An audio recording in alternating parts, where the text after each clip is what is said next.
why did you decide to leave the comfort of working for a Japanese company that entitles you to lifetime employment and start your own business? I became a very entrepreneurial mind by believing my possibilities and knowing about there's no limitation of my capabilities that I can do.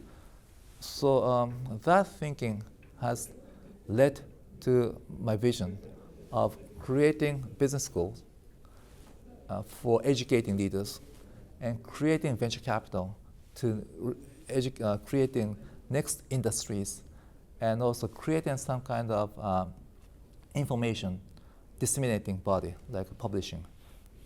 And I made 3 circles. One is people, one is capital, and one is knowledge. On the campus lawn in front of Baker Library, in front of Charles River, I drew three circles: people, capital, and knowledge. This is what I do. People is business school, capital is venture capital, knowledge is something to disseminate knowledge. This is like 3 basic colors of red, green, and blue. If you have a basic colors, you can create any kind of colors you want. But if you have people, capital, knowledge, like a basic ingredients in businesses, you can create any companies you like. Entrepreneurship has become pretty common in Japan thanks to people like you compared to maybe 10, 20 years ago when you started your own business. What was it like to start your own business back in those days? Well, people thought that I was crazy because going to Kyoto University and working for Sumitomo Corporation, and I got scholarship to get MBA at Harvard. And afterward, you are only alone, like I was only alone with only $8,000 initial capital. I used my apartment as office, and I rented out a classroom, small size, on a spot basis for $300 for 2 hours. And that was all I had. And I didn't have a brochure, so I copied it. No, I didn't have money to print it. And I had 20 students. And that's how I started. And what made it possible? You started from scratch, from zero. Now, Globus is one of the most successful business schools in Japan. How was that possible? It's a step by step. It's one by one. It's step by step, one by one. You start out with having not many things. There are lots of things are lacking. So you create one by one. Better faculty, better students, better curriculum, and better brand name, better organization. But gradually, one by one, you create. So every day you make efforts and make improvement. And at the same time, not many people are believing or knowing about Globis name. You just have to communicate them. You just have to make them believe that this is a good school. At the same time, so whoever has believed in me, in us, and came to Globis have to be satisfied beyond their expectation. So you have to make sure the curriculum is good. So it's everyday strenuous efforts of improvement. Not only do you run a business school, but you also run a pretty big venture capital, 2 big businesses. And as I understand, they are both quite successful. Isn't that quite difficult to achieve? Well, when I started venture capital, people ask me, why venture capital in Japan? Japan seems to be a very bureaucratic, old, and not growing.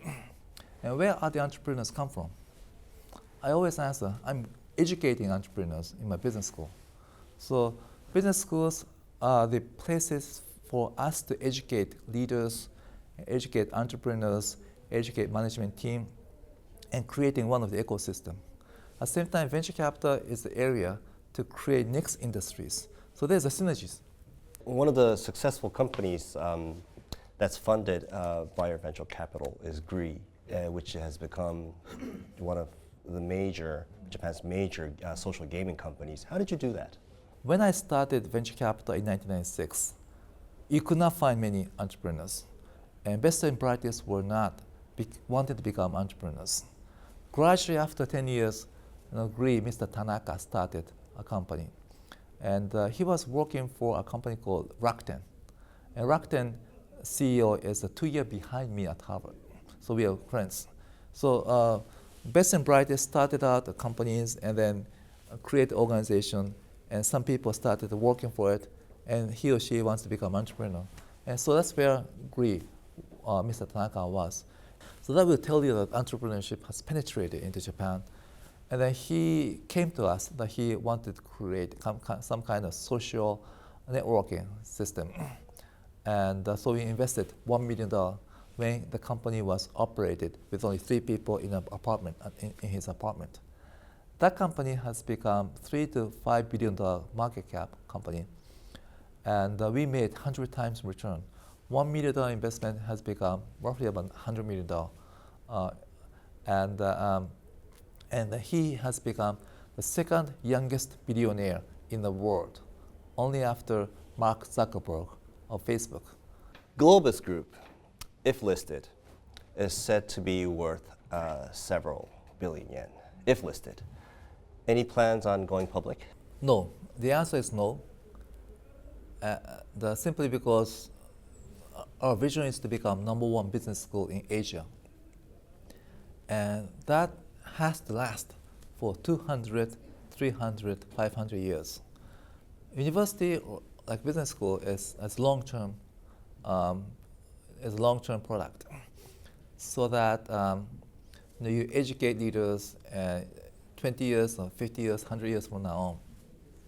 If that school goes public, you have to care about earning per share. You have to care about shareholders maximizing their values, and you have to make profits. And so therefore, we have decided to make the GLOBIS as a not-for-profit entity for accredited university. So you are president of a leading business school, and I'm sure you are on a day-to-day basis meeting, teaching Japan's future entrepreneurs. How do you see the future? I mean, are you optimistic? I'm very optimistic. I am very optimistic about Japan, and that we are educating new leaders, and we are creating next industries, and at the same time we are disseminating information so that more and more people learn about new things and new knowledge, and get wisdom and get connected, and making some synergies. So I'm quite optimistic about the future of Japan. Coming up, I talk with Hori about his next ambitions beyond entrepreneurship and ask for his thoughts on leadership and politics.